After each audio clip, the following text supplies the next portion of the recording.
Hello students, good morning everybody. आज का हमारा जो टॉपिक है that is bourse model for hydrogen atom. Nails bore नाम के साइंटिस्ट ने 1913 में पहले जो है अपना मॉडल जो है पेश किया। That model is called as Bohr's model for hydrogen atom. तो Niels Bohr in 1913. So Niels Bohr in 1913 was the first to explain quantitatively the general features of the hydrogen structure of hydrogen atom and its spectrum. तो hydrogen atom का structure और उसके spectrum को भी nails bore नाम के scientist ने जो है डिस्क्राइब किया। He used Planck's concept of quantization of energy. Bohr's model for hydrogen is based on the following postulates. इसके जो है कुछ पोस्टुलेट्स हैं, वो पोस्टुलेट जो हम स्टडी करेंगे तो बहुत आसानी के साथ आपको Bohr's model of atom for hydrogen समझ में आ जाएगा। आप उसको इजीली जो अंडरस्टैंड कर सकते हो। तो सबसे पहला postulate, the electron in hydrogen atom can move around the nucleus in a circular path of fixed radius and energy. तो यहाँ पर ध्यान रखिए कि जो हाइड्रोजन एटम के साथ में जो एक इलेक्ट्रॉन है, उसके पास में जो एक इलेक्ट्रॉन है, ये न्यूक्लियस के अराउंड सर्कुलर पाथ में घूमेगा और उसके जो है रेडियस की वैल्यू जो है फिक्स होगी और साथ ही साथ जो उसकी एनर्जी भी जो है फिक्स होगी। इन सर्कुलर पाथ्स को बोर ने जो है नाम दिया ऑर्बिट्स। तो circular paths are called as orbits. These circular paths are called as orbits.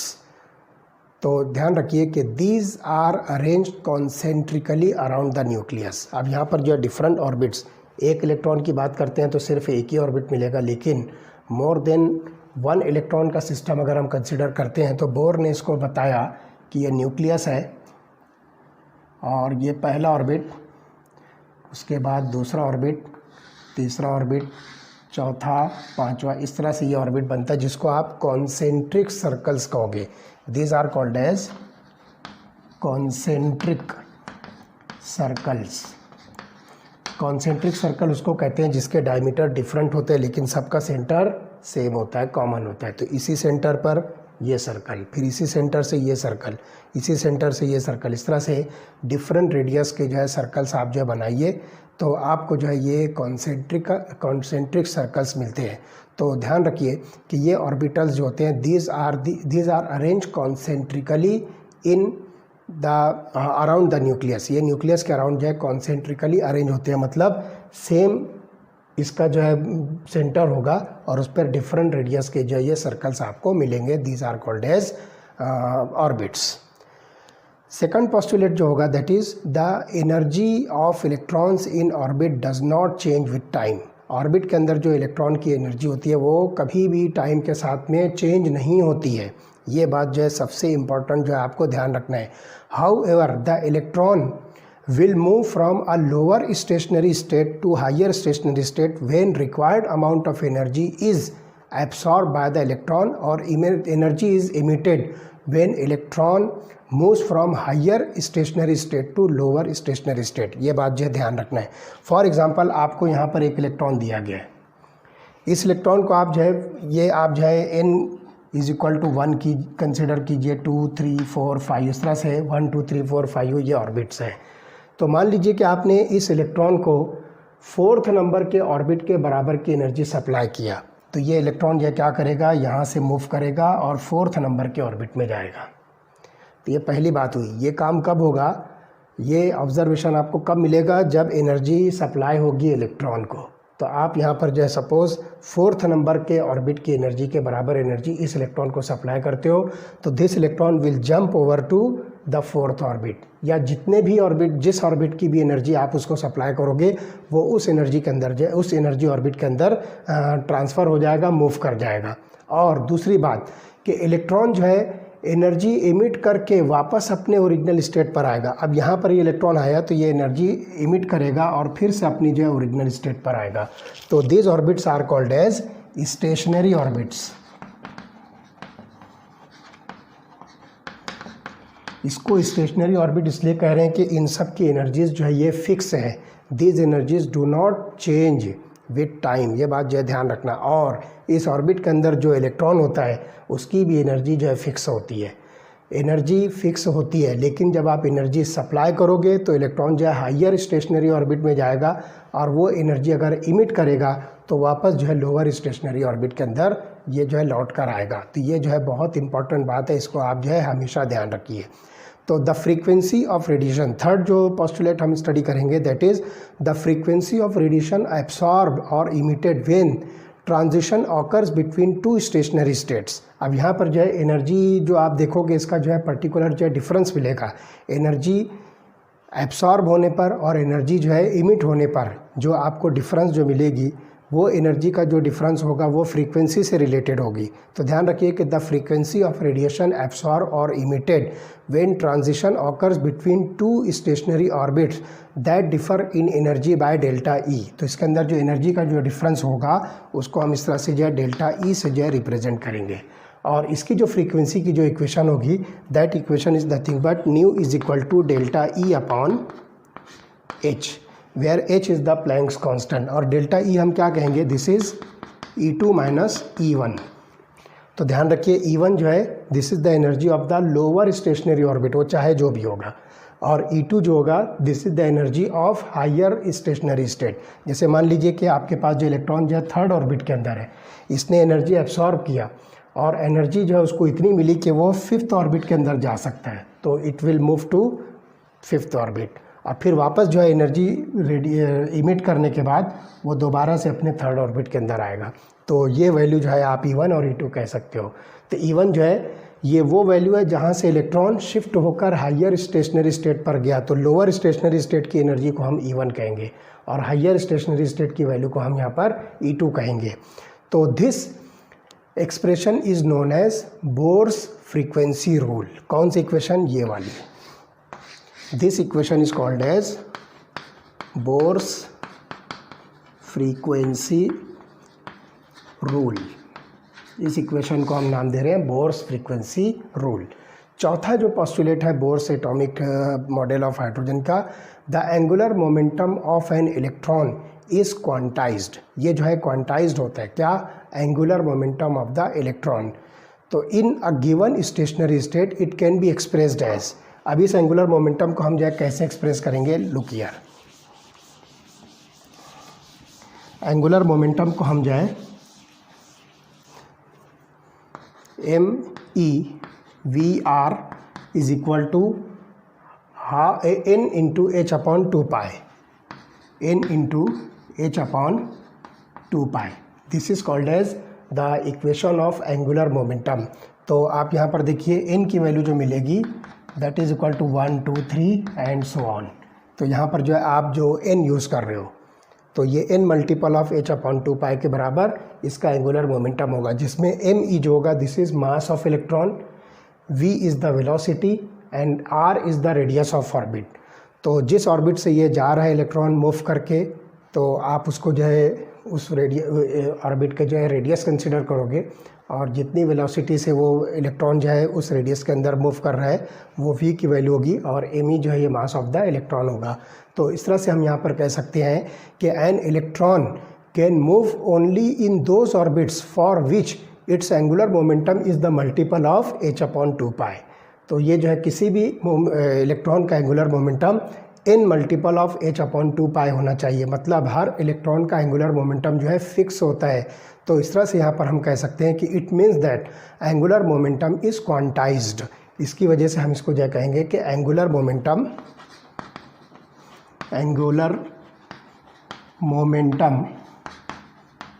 Is quantized. तो ये बात जो ध्यान रखना है कि आपके पास जो ये सेंटर है this is the nucleus, this is first orbit, second orbit, third orbit, fourth, fifth, six and so on. तो ये बात जो ध्यान रखना है कि हर ऑर्बिट की एनर्जी जो है फिक्स होती है और हर ऑर्बिट का एंगुलर मोमेंटम भी फिक्स होता है। अब ये बात जो है एक ख़ास मैं आपको बताना चाहूँगा कि ये जो इलेक्ट्रॉन जो फर्स्ट ऑर्बिट में है this is n is equal to 1 2 3 4 5 and 6। तो मान लीजिए कि ये इलेक्ट्रॉन इतनी एनर्जी ले लिया है कि इट विल शिफ्ट और transmit to, it will go to fourth orbit. मान लीजिए कि इसको इतनी एनर्जी मिल गई है कि वो फोर्थ ऑर्बिट में जा सकता है। लेकिन ये बात जो है ध्यान रखिए कि फोर्थ ऑर्बिट में जाने के बाद इमीडिएट ये जो है एनर्जी इमिट करके वापस अपने ओरिजिनल पोजीशन पर आएगा। इसकी वजह क्या है कि इस इलेक्ट्रॉन को फोर्थ ऑर्बिट की एनर्जी तो मिल गई, लेकिन उसका एंगुलर मोमेंटम नहीं मिला। जब तक कि इस इलेक्ट्रॉन का एंगुलर मोमेंटम फोर्थ ऑर्बिट के एंगुलर मोमेंटम के बराबर नहीं हो जाता, उस वक्त तक ये इलेक्ट्रॉन उस ऑर्बिट के अंदर स्टे नहीं करेगा। ऐसा कभी नहीं होता है कि इलेक्ट्रॉन जो है पहले ऑर्बिट से निकलकर फॉर एग्जांपल फोर्थ ऑर्बिट में चला गया तो अब ये यहीं पर मौजूद है, ये वापस नहीं आएगा, ऐसा कभी नहीं होता है। इसका रीज़न ये है कि यहाँ पर जो फर्स्ट ऑर्बिट का एंगुलर मोमेंटम है वो इस इलेक्ट्रॉन के पास में है, लेकिन एनर्जी जो है उसको मिलने की वजह से वो फोर्थ ऑर्बिट में चला गया, लेकिन एंगुलर मोमेंटम उसको नहीं मिलने की वजह से वो फ़ौरन एनर्जी लूज़ करके दोबारा से अपने ओरिजिनल पोजीशन पर आएगा।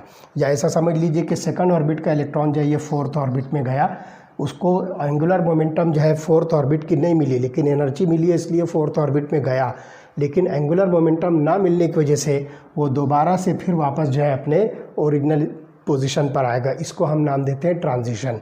मतलब एनर्जी एब्सॉर्ब करके वो हायर स्टेशनरी स्टेट में जाएगा और फिर एनर्जी इमिट करके वापस अपनी लोअर स्टेशनरी स्टेट पर आएगा। This process is called as transition. तो ये बात हमेशा ध्यान रखना है कि जब इलेक्ट्रॉन एनर्जी गेन करके अपने से हायर स्टेशनरी स्टेट में जाता है तो वहीं पर रुक नहीं जाता है, बल्कि फ़ौरन वापस आता है, क्योंकि उसको एनर्जी तो उस ऑर्बिट के बराबर की मिल जाती है, लेकिन उसका एंगुलर मोमेंटम उसको नहीं मिल पाता है। तो ये बात जो है ध्यान रखना है कि एंगुलर मोमेंटम जो इसके अंदर जो है क्वांटाइज्ड होती है, जिसमें इसकी जो वैल्यू होती है वो n मल्टीपल ऑफ h/2π के बराबर होती है। Radiation is absorbed or emitted only when transition of electron takes place from one quantized value of angular momentum to another। एक क्वांटाइज्ड वैल्यू ऑफ मोमेंटम से दूसरे क्वांटाइज्ड वैल्यू ऑफ मोमेंटम पर जब जो है ट्रांजिशन होगा उस वक्त रेडिएशन या तो इमिट होगा या एब्सॉर्ब होगा। तो ये चीज़ हम देख रहे हैं कि यहाँ पर जो है क्या हुआ, एब्सॉर्प्शन हुआ, एनर्जी इसने एब्सॉर्ब किया तो हायर वैल्यू पर पहुँचा और एनर्जी इमिट किया तो वापस से अपनी लोअर वैल्यू पर आ गया। तो ये चीज़ जो है यहाँ पर जो एक्सप्लेन की गई है कि रेडिएशन इज इमिटेड और absorb only when transition of electron take place. तो ये प्रोसेस को हम जो है नाम दे रहे हैं ट्रांजिशन। इसको हम नाम दे रहे हैं ट्रांजिशन ऑफ इलेक्ट्रॉन, जो मैंने अभी आपको जस्ट बताया। तो ये बात जो है ध्यान रखना है। Therefore Maxwell theory is not applied here, that is why only certain fixed orbits are allowed. ये मैक्सवेल थ्योरी यहाँ पर जो है अप्लीकेबल नहीं हो सकती है।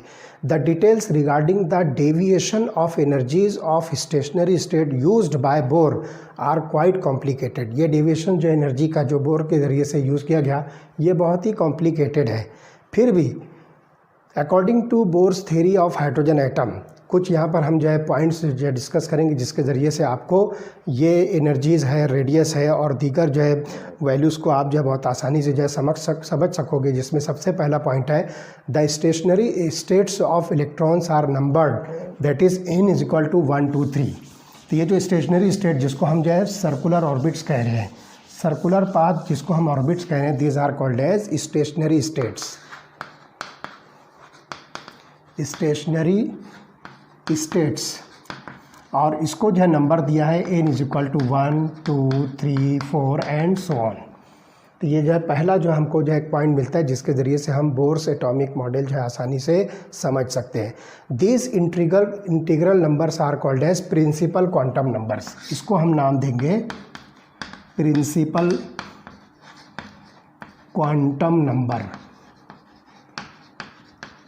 अब ये जो है डिफरेंट क्वांटम नंबर्स हम जो है डिस्कस करेंगे। इसमें 4 टाइप के जो है क्वांटम नंबर्स होते हैं। वो क्या होगा इसके आगे के इसी चैप्टर के अंदर, इस टॉपिक के अंदर हम जो स्टडी करने वाले हैं वो डिफरेंट टाइप के जो है क्वांटम नंबर्स होते हैं। जिसमें एक क्वांटम नंबर हमको यहाँ पर मिलता है कि जो बोर्स के जो स्टेशनरी ऑर्बिट्स होते हैं उसको n = 1 2 3 4 कहते हैं और it is called as principal quantum number. तो ये जो है पहला पॉइंट हुआ। दूसरा, the radii of stationary states are expressed as Rn = n²। दूसरा जो हम यहाँ पर स्टेशनरी स्टेट का जो रेडाई है, स्टेशनरी स्टेट्स का रेडियस Rn = n² × a0। ये जो है रेडियस की इक्वेशन है जिसको आप बोर्स रेडियस जो कहोगे, जिसमें a0 की वैल्यू होगी 52.9 पिकोमीटर। a0 = 52.9 पिकोमीटर, ये वैल्यू आपको मिलती है। This is called as radius of first stationary orbit और first stationary state called as Bohr's orbit. इसको हम नाम देंगे बोर्स ऑर्बिट और इसकी वैल्यू है 52.9 picometre. Normally the electron in the hydrogen atom is found in this orbit. तो hydrogen atom का जो इलेक्ट्रॉन होगा वो इसी ऑर्बिट के अंदर होगा जिसका रेडियस होगा 52.9 पिकोमीटर। इसलिए इसको फर्स्ट बोर्स ऑर्बिट जो कहा जा रहा है या बोर्स ऑर्बिट जो इसको हम सिंपली कहते हैं। As principal quantum number increases the value of radius also increases, क्योंकि यहाँ पर जो आप देख रहे हो कि n² दिया हुआ है।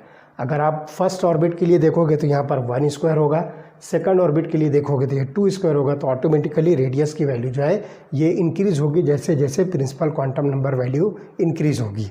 तो in other words the electron is present away from the nucleus, ये न्यूक्लियस से दूर होता है। आप देखोगे अगर इलेक्ट्रॉन जो है जो अराउंड द न्यूक्लियस रिवॉल्व होते हैं, मूव करते हैं, ये न्यूक्लियस से दूर होते हैं। उसका जो थर्ड जो पॉइंट होगा, the most important property associated with electron is the energy of its stationery state. और इसको जो है एक एक्सप्रेशन से जो है शो करेंगे। सबसे इम्पॉर्टेंट चीज़ जो है वो स्टेशनरी स्टेट की जो एनर्जी होती है जिसके अंदर इलेक्ट्रॉन जो है मूव कर रहा है सर्कुलर पाथ में, तो उस एनर्जी को हम जो है En से जो है रिप्रेजेंट करेंगे, जिसमें n जो है ये वैल्यू 1 2 3 4 जो भी हो सकती है। It is equal to -RH into bracket 1/n²। ये आपको जो है एनर्जी की वैल्यू मिलती है जिसमें n की वैल्यू आप लोगे 1 2 3 एंड सो ऑन। तो ये एनर्जी है। तो यहाँ पर आप देखोगे कि जो RH है this is called as Rydberg constant. RH is equal to Rydberg constant for hydrogen. H stands for hydrogen, this is Rydberg constant for hydrogen और इसकी वैल्यू है 2.18 इंटू 10⁻⁻18 जूल्स। ये वैल्यू आपको मिलेगी जूल्स के अंदर, 2.18 इंटू 10⁻⁻18 जूल्स। तो the energy of the lowest state is called as ground state. अगर आप यहाँ पर जो है n की वैल्यू जब 1 रखते हो तो ये सबसे लोवेस्ट स्टेट होगी। अगर किसी भी एटम फॉर एग्जांपल हाइड्रोजन आप देखोगे तो उसके अंदर n की वैल्यू 1 होगी, it is called as ground state.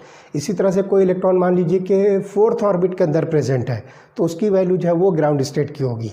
ये बात जो है ध्यान रखिए। तो ज़रूरी नहीं कि n की वैल्यू हमेशा 1 ही हो। हम यहाँ पर हाइड्रोजन कंसिडर कर रहे हैं इसलिए n की वैल्यू जो है 1 कंसिडर होगी और ये लोवेस्ट एनर्जी की स्टेट को हम जो है ग्राउंड स्टेट कहेंगे। This is called as ground state. This is nothing but energy of lowest stationary state, this is called as ground state. तो ये छोटी छोटी टर्म्स जो है आपको याद रखना है। अब देखिए अगर हम n की वैल्यू 1 रखते हैं तो रिडबर्ग ये जो इक्वेशन जो एनर्जी की हमको इसकी वैल्यू क्या मिलती है। तो let us see for n is equal to 1 तो हमको मिलेगा E1 is equal to -RH into bracket 1/1²। तो आप यहाँ पर देखिए रिडबर्ग कांस्टेंट की वैल्यू रखिए -2.18 इंटू 10⁻⁻18। तो यही वैल्यू आपको जो है मिलेगी। This is the energy for the first electron और फर्स्ट ऑर्बिट। तो ये आपको मिलेगी जूल्स में, क्योंकि 1² भी जो है 1 होता है तो 1/1 इज इक्वल टू 1। तो -2.18 into 10⁻⁻18 into 1 is nothing but the same value. अब n की वैल्यू आप 2 रखिए, n इज इक्वल टू 2, तो आपको यहाँ पर मिलेगा E2 is equal to -RH into bracket 1/2²। अब यहाँ पर देखिए वैल्यू बनेगी -2.18 इंटू 10⁻⁻18 इंटू ब्रैकेट 1/4। तो 2² जो है 4 होता है। अब इसको जो आप सॉल्व कीजिए तो आपको आंसर मिलेगा -0.545 इंटू 10⁻18 जूल्स। तो इस तरह से यहाँ पर जो ये एनर्जी की वैल्यू आपको मिलेगी। तो इससे बात हमको समझ में आती है कि जैसे जैसे आप न्यूक्लियस से दूर जाते जाओगे एनर्जी जो है वो डिक्रीज़ होते जाएगी, मतलब जो है इंक्रीज़ होते जाएगी। तो ये बात जो है ध्यान रखिए कि न्यूक्लियस के नियरेस्ट जो ऑर्बिट होगा उसकी एनर्जी जो है सबसे लोवेस्ट होगी, और जैसे जैसे आप जो है न्यूक्लियस से दूर जाओगे एनर्जी जो है ये इंक्रीज़ होते जाएगी। तो when the electron is free from the influence of the nucleus, आप इलेक्ट्रॉन को न्यूक्लियस के इन्फ्लुएंस से जो है फ्री कर दो तो यहाँ पर जो है एनर्जी जो है हो जाएगी zero, the value of energy becomes zero. तो यहाँ पर जो है the electron in this situation is associated with the stationary state of principal quantum number n is equal to infinity. तो यहाँ पर जो है हम n की वैल्यू को जो है इन्फिनिटी कंसिडर करेंगे, जिसमें एनर्जी जो है बिल्कुल ज़ीरो हो जाएगी। तो इन्फिनिटी पर जो है आपको एनर्जी ज़ीरो मिलेगी and it is called as ionized hydrogen atom. इस पोजीशन पर जो है ये हाइड्रोजन एटम जो है वो आयोनाइज्ड हो जाएगा, मतलब जो है when the electron is attracted by the nucleus and it is present in an orbit n, the energy is emitted and its energy is lowered, therefore negative sign in the equation। तो यहाँ पर आप ध्यान रखिए कि ये जो negative sign equation के अंदर रख रहे हैं, इसका मतलब इलेक्ट्रॉन जो है न्यूक्लियस से जो है अट्रैक्ट हो रहा है और इस तरह से वो जो है इन नंबर के ऑर्बिट के अंदर जो है प्रेजेंट है और उसकी एनर्जी जो है यहाँ पर लो होते जा रही है। तो मतलब जो न्यूक्लियस के करीब का जो ऑर्बिट होगा उसकी एनर्जी जो है लो होगी और जैसे जैसे न्यूक्लियस से दूर जाएगा उसकी एनर्जी जो है इंक्रीज़ होगी। लेकिन ध्यान रखिए कि E is equal to zero ये उस वक्त माना जाएगा जब n की वैल्यू जो है इन्फिनिटी होगी। इसका मतलब ये हो रहा है कि जो अभी हमने जस्ट कहा कि when the electron is free from the influence of the nucleus, ये न्यूक्लियस के इन्फ्लुएंस अगर फ्री हो जाए तो फिर उसकी एनर्जी की कोई वैल्यू नहीं बनती है, तो वहाँ पर n is equal to infinity हम जो है कंसिडर करेंगे। तो निगेटिव साइन जो है यहाँ पर इस इक्वेशन के अंदर इसी वजह से रखा गया, एनर्जी जो है क्या हो रही है, ये डिक्रीज़ हो रही है। मतलब as soon as we come closer and closer to the nucleus the energy becomes less and less, इसलिए यहाँ पर हम जो है निगेटिव साइन जो इंडिकेट कर रहे हैं। उसके बाद आगे का जो पॉइंट है, Bohr's theory can also be applied to ions containing only one electron similar to that present in hydrogen. अब आप देखिए कि हाइड्रोजन के अलावा भी कोई अगर आयन प्रेजेंट है तो बोर्स थ्योरी जो उसके लिए भी जो है अप्लाई हो सकती है, जिसके अंदर सिर्फ एक इलेक्ट्रॉन प्रेजेंट होंगे। These are called as hydrogen like ions. मतलब आप देख रहे हो कि हाइड्रोजन के पास जो है एक इलेक्ट्रॉन है, तो इसी तरह से आप देखिए He+ देखोगे तो इसमें भी आपको 1 इलेक्ट्रॉन मिलेगा। Li2+ कंसिडर करोगे तो भी इसमें 1 इलेक्ट्रॉन मिलेगा। Be3+ कंसिडर करोगे तो इसके अंदर भी आपको 1 इलेक्ट्रॉन मिलेगा। तो इस तरह से ये सब के सब जो है हाइड्रोजन लाइक स्पेसीज़ हैं, तो इसके अंदर भी जो है आपको सेम कंडीशन मिलेगी, वैसा ही जो है आपको स्पेक्ट्रम मिलेगा और बोर्स थ्योरी जो है इन आयंस के ऊपर भी जो है अप्लीकेबल होगी। तो the energy associated with hydrogen like ions is given by the equation. अब इस तरह के कोई आयंस अगर हमारे पास है तो उसकी एनर्जी जो है कैसे जो है शो की जाएगी, तो एक एक्सप्रेशन यहाँ पे मैं लिख के बता रहा हूँ। En is equal to -2.18 into 10⁻18 into bracket Z²। यहाँ पर हम जो है Z जो ले रहे हैं this is atomic number divided by n² and this is expressed in terms of joules. तो यहाँ पर जो ये एनर्जी होगी किसके लिए, हाइड्रोजन लाइक स्पीसीज़ के लिए ये एनर्जी होगी। तो ये प्लैंक्स कांस्टेंट है, Z जो होगा ये एटॉमिक नंबर होगा जिस एटम का आप जो कंसिडर करोगे। He+ के लिए जो एटॉमिक नंबर जो है 2 होगा।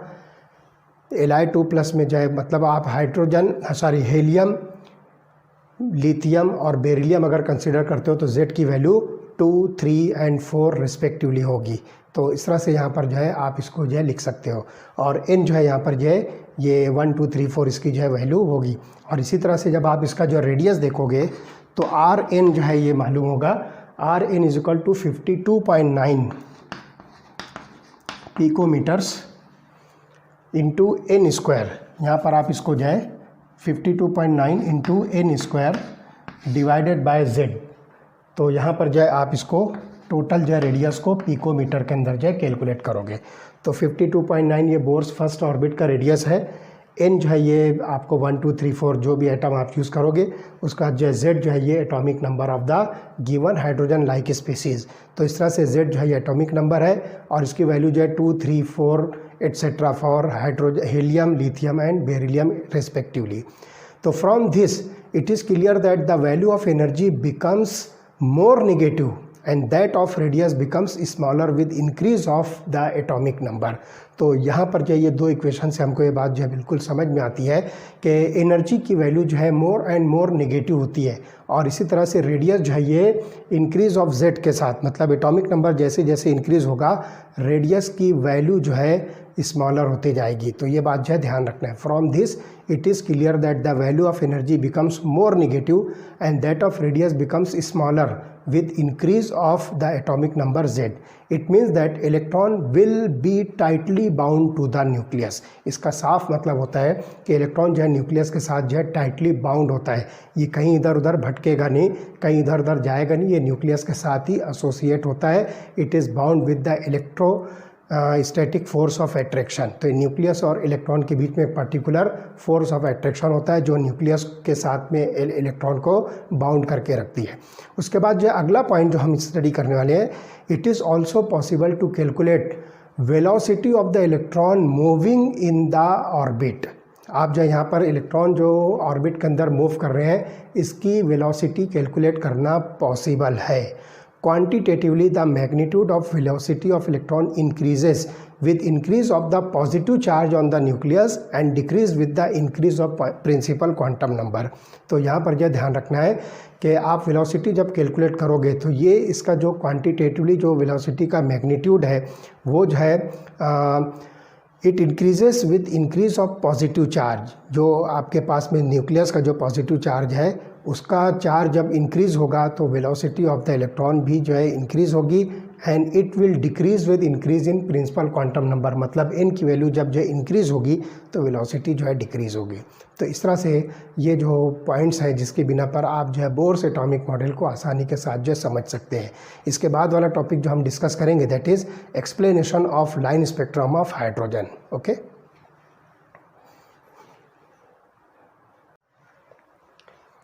Okay, welcome back students. Bourse atomic model हम स्टडी कर रहे थे और आज का जो अभी का हमारा जो टॉपिक होगा that is explanation of line spectrum of hydrogen. Hydrogen के लाइन स्पेक्ट्रम को हम जो किस तरह से एक्सप्लेन कर सकते हैं। तो let us see, line spectrum of hydrogen atom can be explain using Bohr's model according to assumption number 2। हमने जो इसके पहले अजम्पशन जो है स्टडी किया था बोर्स एटॉमिक मॉडल के, उसके अंदर जो सेकंड अजम्पशन है तो radiation is absorb if the electron moves from the orbit of smaller principal quantum number to orbit of higher principal quantum number। ये बात जो ध्यान रखना है। assumption नंबर 2 में बताया गया कि एनर्जी जो है एब्सॉर्ब होगी तो इलेक्ट्रॉन लोअर स्टेशनरी स्टेट से हायर स्टेशनरी स्टेट में जाएगा, जिसको हम नाम दे रहे हैं कि electron moves from the orbit of smaller principal quantum number to orbit of higher principal quantum number. जैसे कि आप यहाँ देख रहे हो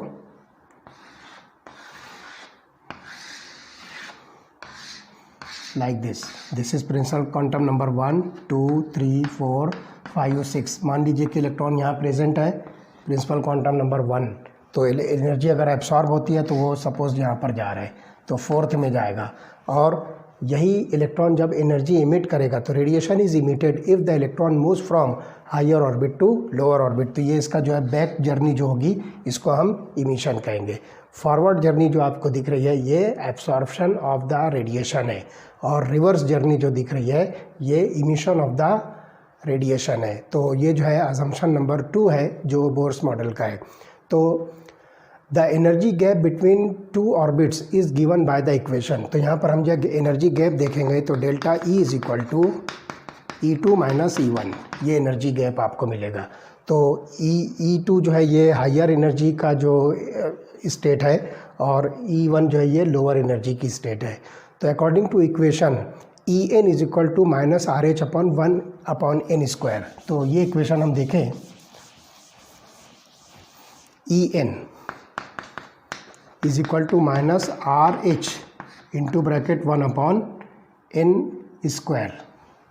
ये वैल्यू अगर हम देखते हैं एनर्जी की तो आपको यहाँ पर जो वैल्यू मिलेगी E1 और E2 के लिए, तो हम यहाँ पर लिखेंगे लुक यार, E1 अगर हम लेते हैं तो ये हो जाएगा minus RH into bracket 1 upon 1 square. हम इसको इस तरह से लिख सकते हैं, E1 is equal to minus RH 1 upon 1 square.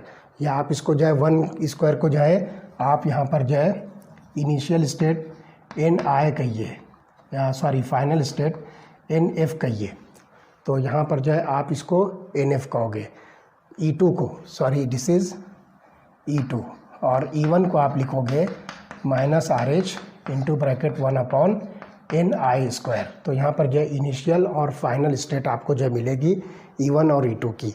तो ये I जो है ये इनिशियल स्टेट है और F जो है ये फाइनल स्टेट है। मतलब इनिशियल ऑर्बिट जो भी लोअर ऑर्बिट होगा आप उसको कंसिडर कीजिए, और फाइनल ऑर्बिट जो हायर ऑर्बिट होगा आप उसको कंसिडर कीजिए। तो यहाँ पर हम जो है E2 माइनस E1 ले रहे हैं, तो इस इक्वेशन के हिसाब से हम यहाँ लिखेंगे EN is equal to -RH into bracket 1/NF²। यहाँ पर जो हम पहला NF² लेंगे, तो ये आपके पास में पहली इक्वेशन हो गई E2 की। फिर -E1 की इक्वेशन आप रखिए -RH इंटू 1/NI²। ये आपके पास जो है सेकंड वैल्यू हो गई। तो ये E2 माइनस E1 की वैल्यू जो है बनती है।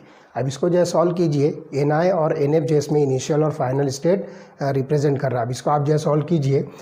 Sorry this is delta E, क्योंकि हम यहाँ delta E is equal to E2 minus E1 ले रहे हैं, तो ये वैल्यू आ गई। अब डेल्टा E इसको सॉल्व कीजिए तो आप देखिए क्या होगा, ये माइनस माइनस प्लस होगा, है ना। और RH जो है रिडबर्ग कांस्टेंट है उसको आप जो है कॉमन निकाल दीजिए, तो ये हो जाएगा RH into bracket 1/NI² minus 1/NF²। ये वैल्यू जो आपकी बनती है। तो इनिशियल माइनस फाइनल ये लेवल से आप इसको लीजिए। अब RH की वैल्यू आप यहाँ पर जो पुट कीजिए 2.18 इंटू 10⁻18। तो डेल्टा E की वैल्यू बनेगी 2.18 into 10⁻18 into bracket 1/NI² minus 1/NF²। ये आपको जो है डिफरेंस इन द एनर्जीज मिलती है। अब इसके हिसाब से the frequency associated with the absorption and emission of the photon can be calculated by nu is equal to delta E upon H। तो मैं ये वाली इक्वेशन जो है यहाँ लिखता हूँ, लेट अस सी।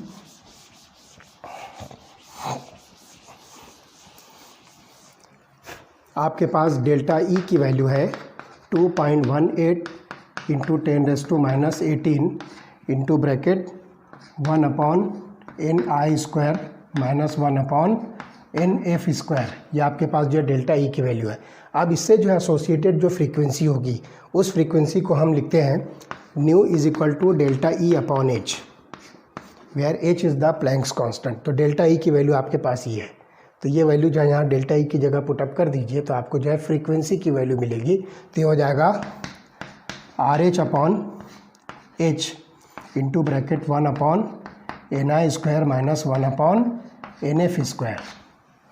अब RH की वैल्यू जो है यहाँ पर आपको 2.18 इंटू 10⁻18 जूल्स मिलता है।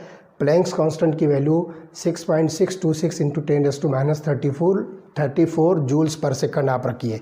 तो ये वैल्यू बन जाएगी, लुक हियर, 2.18 इंटू 10⁻18 जूल्स। ये वैल्यू आपको जो है मिलती है RH की, that is Rydberg constant for hydrogen. उसका प्लैंक्स कांस्टेंट की वैल्यू है 6.626 इंटू 10⁻34 जूल्स पर सेकंड। ये वैल्यू आपको यहाँ पर मिलती है, sorry not per second, it is joule second. और उसके बाद आप ये वैल्यू पुटअप कीजिए 1/NI² माइनस 1/NF²। अब आप इसको सॉल्व कर लीजिए। जूल्स और जूल्स जो है दोनों कैंसल होगा, तो आपको वैल्यू मिलेगी frequency that is equal to 3.29।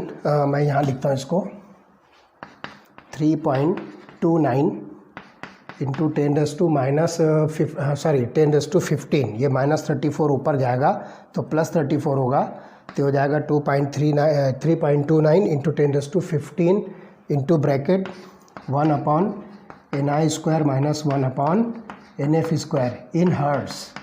ध्यान रखिए कि ये ऊपर एस जो है ऊपर जाएगा तो पर सेकंड बनेगा, और per second is nothing but hertz. तो ये फ्रीक्वेंसी का जो है ये यूनिट ऑफ मेजरमेंट है। तो ये वैल्यू आपको मिलती है फ्रीक्वेंसी की। मैं उसको यहाँ लिख लेता हूँ, this is the value of frequency that is about 3.29 into 10⁻15 into bracket 1/ni² minus 1/nf²। ये आपके पास जो है फ्रीक्वेंसी की वैल्यू आती है।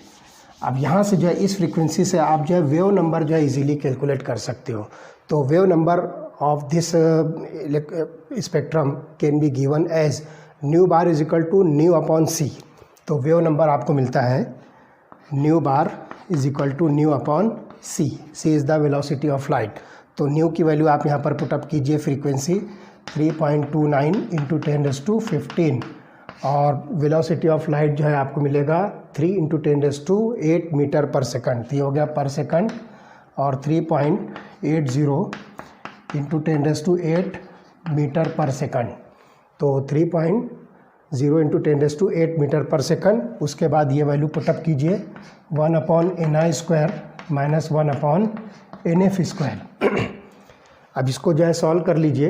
तो सॉल्व करने के बाद आपको जो है वेव नंबर की वैल्यू जो मिलेगी दैट इज़ 1.09677 1.09677 इंटू 10⁻7। और उसके बाद जो है आप यहाँ पर ये वैल्यू पुटअप कीजिए 1/ni² माइनस 1/nf²। अब ये देखिए पर सेकंड जो है इसको कैंसिल कर दीजिए, मीटर जो है ऊपर जाएगा तो पर मीटर बन जाएगा। ये इस तरह से आपको यहाँ पर जो ये वेव नंबर की जो है वैल्यू मिलेगी। तो इस तरह से आपको जो एनर्जी का जो डिफरेंस होगा वो वैल्यू आपको जो है इतनी मिलती है, that is about 2.18 into 10⁻18 into bracket 1/ni² minus 1/nf²। ये आपको जो है जूल्स में मिलेगी ये एनर्जी। उसके बाद जो फ्रीक्वेंसी जो आपको मिलती है वो 3.29 into 10⁻15 into bracket 1/ni² minus 1/nf², और ये आपको मिलेगी हर्ट्ज़ में। और इसी तरह से आपको जो है ये वैल्यू जो मिलती है per metre, this is the value for wave number. तो इस तरह से आप जो है बहुत आसानी के साथ इसको जो है कैलकुलेट कर सकते हो। तो तीन चीज़ें हमको यहाँ पर जो है लाइन स्पेक्ट्रम ऑफ हाइड्रोजन से मिलती है, that is the energy difference between the two energy levels, उसके बाद जो है फ्रीक्वेंसी, और उसी के साथ साथ जो है आपको वेव नंबर। ये तीन चीज़ें जो है आप बहुत आसानी के साथ इसके अंदर जो है कैलकुलेट कर सकते हो। In case of absorption spectrum NF is greater than NI।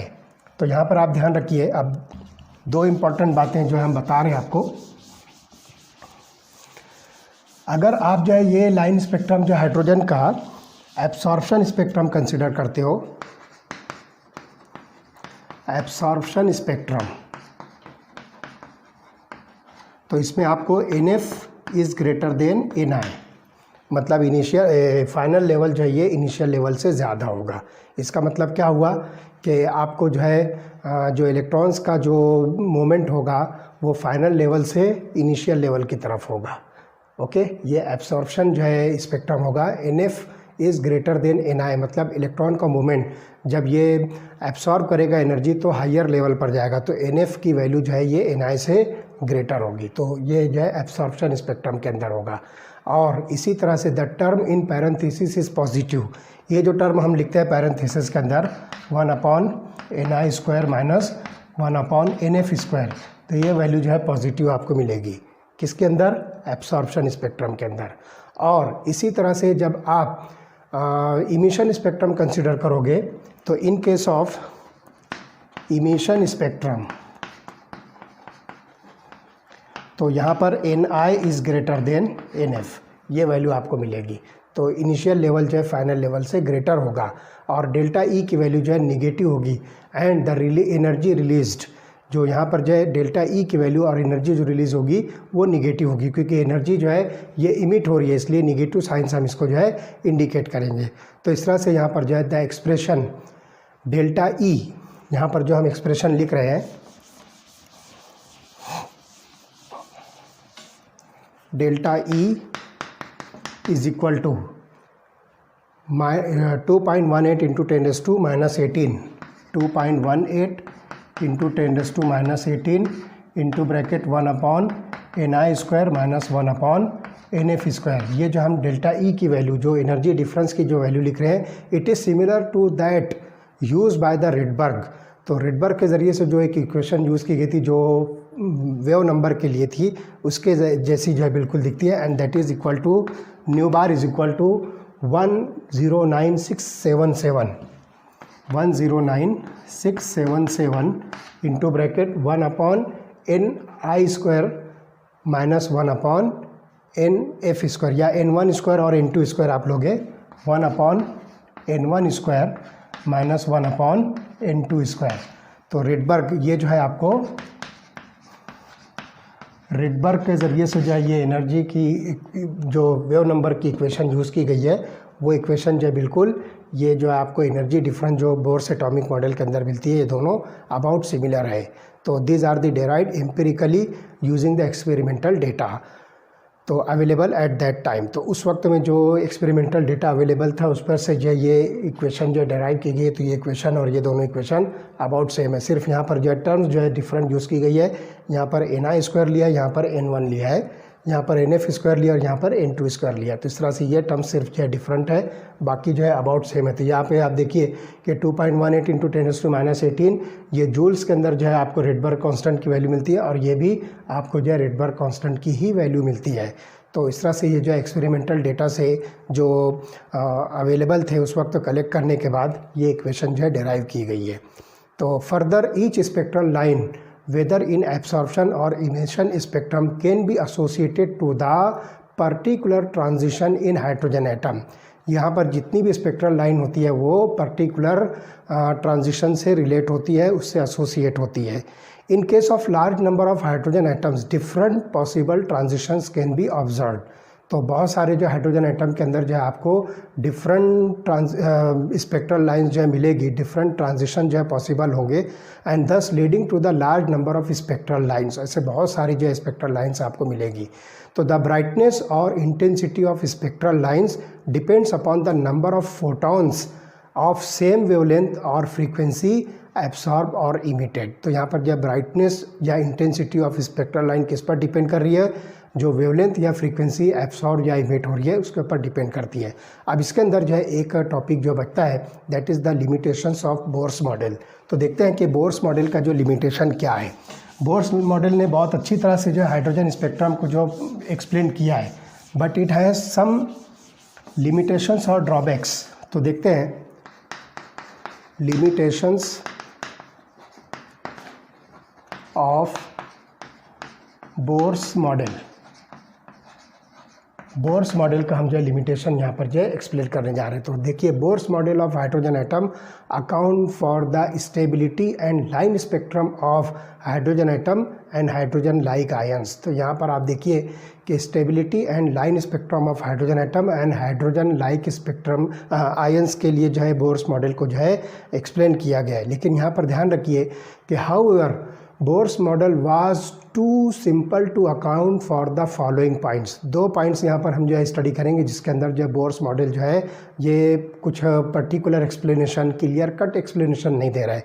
जिसमें पहला पॉइंट है it fails to account for finer details that is the doublet, that means two closely spaced lines. मतलब यहाँ पर जो है दो क्लोजली स्पेस्ड लाइन्स है जिसको हम डबलेट कह रहे हैं। तो इस डबलेट को जो है फाइनर इसमें जो है इसका डिटेल जो है शो नहीं कर सका। तो it fails to account for finer details that is the doublet of the closely spaced lines of hydrogen atom spectrum. This model is also unable to explain the spectrum of atoms other than hydrogen. मतलब यहाँ पर जो है सिर्फ और सिर्फ hydrogen atom के spectrum को जो है एक्सप्लेन किया है। अगर आप हाइड्रोजन के अलावा कोई दूसरा एटम लेते हो जैसे कि हीलियम जिसके अंदर जो है 2 इलेक्ट्रॉन्स हैं, इसी तरह से लिथियम जिसके अंदर 3 इलेक्ट्रॉन्स हैं, तो ऐसे एलिमेंट्स के लिए या ऐसे एटम्स के लिए बोर्स एटॉमिक मॉडल के अंदर कोई एक्सप्लेनेशन जो है शो नहीं किया गया है, कोई इसकी जो है डिटेल्स आपको नहीं मिलेगी। तो यहाँ पर जो है Bohr's theory was also unable to explain the splitting of spectral lines under the influence of magnetic and electric fields। तो यहाँ पर जो ध्यान रखिए splitting of line, splitting of spectral lines हम कहेंगे इसको,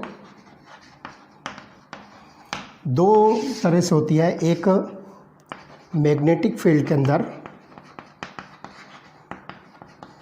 और दूसरी इलेक्ट्रिक फील्ड के अंदर। स्प्लिटिंग का मतलब जो है वो सेपरेट होना, अवे फ्रॉम ईच अदर, यानी उसको क्लियर सिंगल जो है अलग करना, इसको हम नाम देते हैं स्प्लिटिंग।